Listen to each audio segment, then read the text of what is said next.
Okay, this is now Tarot Developments for the 8th of June 2019. And I've got my notes here. Modem, CS, husband, script, question, and insight. Those are the points that I want to make. So I want to tell you something first, and this is an introduction. It's going to be an introduction so that you can read better and more helpfully for questioners, people who come to you for answers to questions, let's say, or even if you're reading for yourself. And it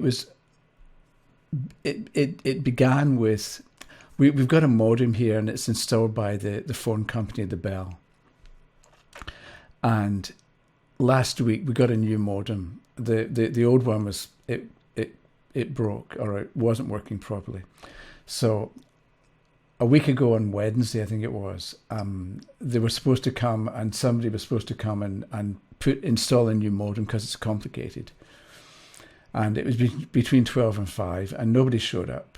So I called at 5 o'clock and said, where's the technician to install the new modem?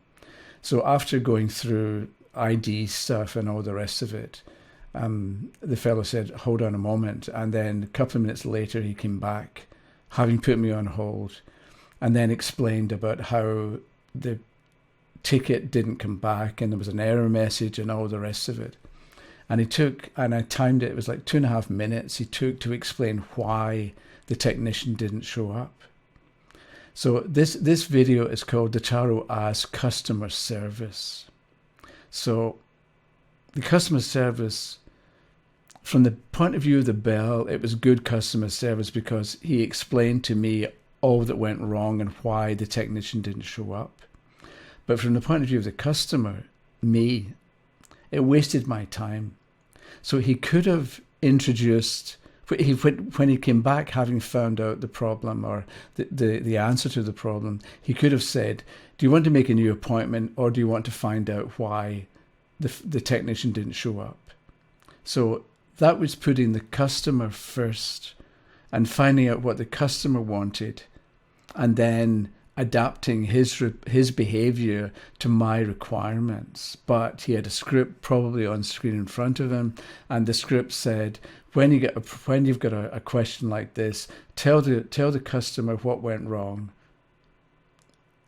Nobody thought, you're wasting the customer's time. Why not ask me a question? So this is my point. That's what CS means, customer service.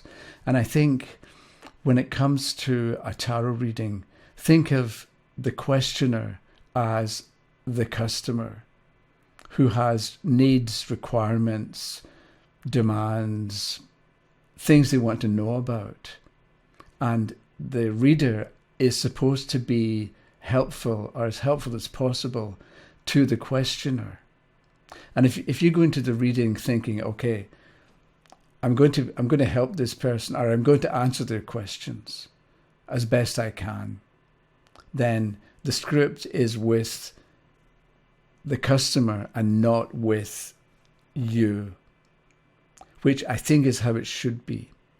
And this is partly occasioned as well because Lisa emailed to say, what do you do when somebody asks a question? We're told here and there that you're not supposed to use the tarot to answer questions about how somebody else feels about the questioner, or is the husband cheating on the wife, right? Because the husband didn't ask the question and the other person didn't ask the question, so you're not supposed to answer questions like that. So what if somebody says to you, is my husband cheating on me? If you're like the Bell, you're going to say, maybe, I don't answer those kinds of questions. Too bad, ask me something else. Which isn't that helpful, because the person still wants to know, is my husband cheating on me? So instead of just having your script and your pat answers to questions that people ask, or maybe you've got your rules that I don't deal with those kinds of questions, or I'm not going to help, or I'm not going to answer those types of questions, because there's a lot of them, and there are various versions of how does he or she feel about me, or is the husband cheating? I can't remember the other ones that Lisa asked.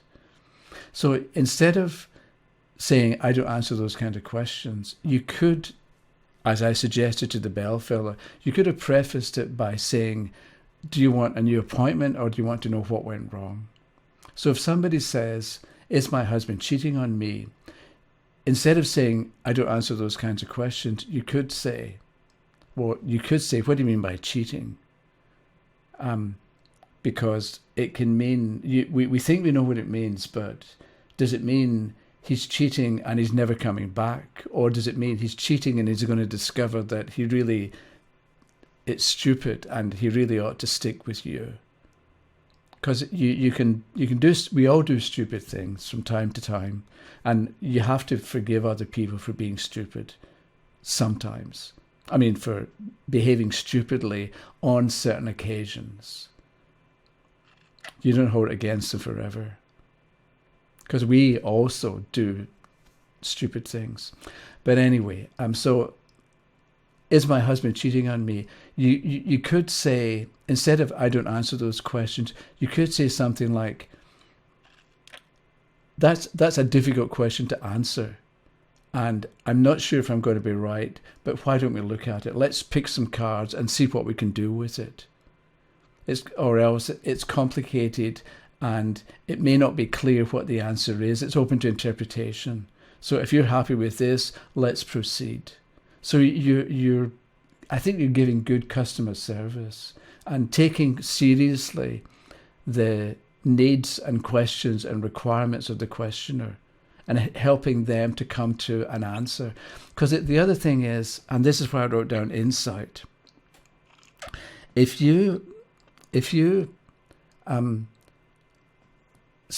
somebody comes to you and says, how do I do this? And you tell them, okay, a year from now they can come back and say, how do I do this?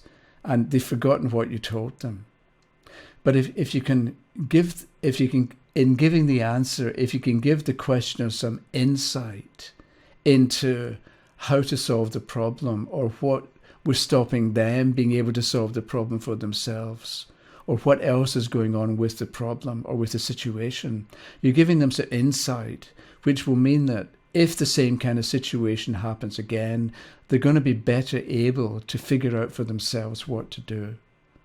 So by saying something like, is my husband cheating on me? Okay, that's a complicated question and there's maybe no simple answer.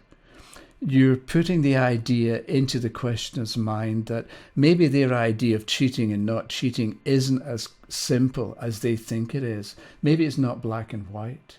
So they leave the reading and they go back into their life and they've got the idea in their head. I look at my husband.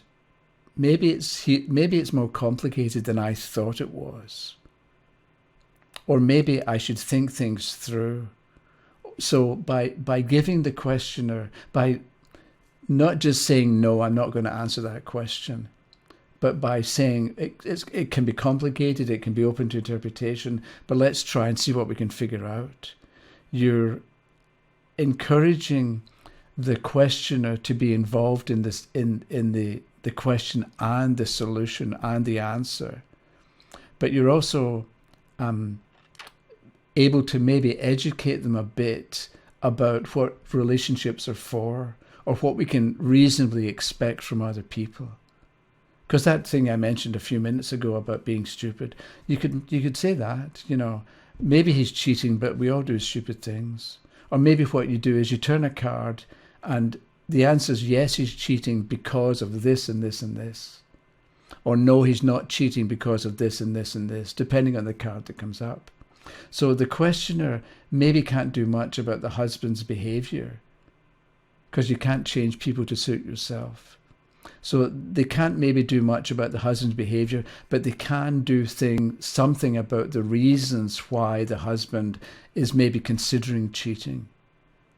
So you're giving them some insight into why the husband is maybe behaving the way he is, also what they can do to improve the relationship with the husband, assuming that they want to do that.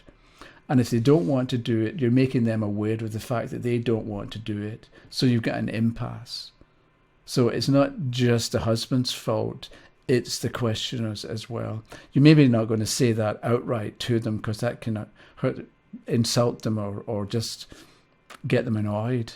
But it's if you think about what ideas are you putting into the mind of the questioner that they can then develop later on their own, when they're on their own and at their own speed. So I think what insight can you give the questioner? And this is one of the reasons, or this is partly what I was meaning when I spoke some videos ago about educating yourself.